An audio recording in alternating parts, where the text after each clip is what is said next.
السلام علیکم ورحمۃ اللہ وبرکاتہ۔ سلیمان علیہ السلام کی مجلس میں ملک الموت کا آنا۔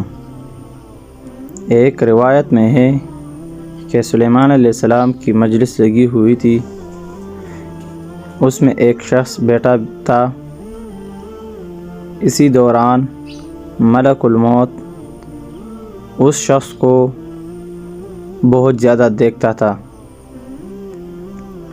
تو جب ملک الموت چلا گیا تو اس شخص نے سلیمان علیہ السلام سے کہا کہ ہوا کو حکم دے دی کہ مجھے ہندوستان میں لے جائے، کیونکہ ملک الموت مجھے اس طرح دیکھتا تھا جیسا کہ مجھ سے روح قبض کرتا ہے۔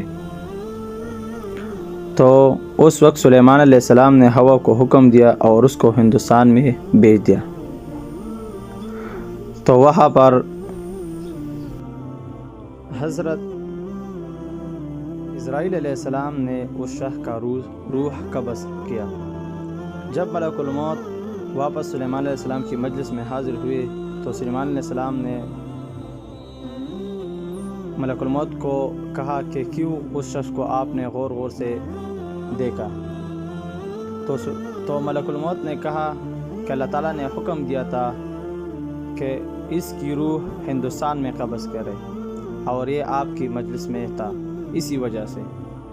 تو اس کہانی سے ہمیں یہ سبق ملا کہ موت سے انسان نہیں بھاگ سکتا، اور جس جگہ اس کا موت مقرر ہوگا اسی جگہ میں اس کا موت واقع ہو جائے گا۔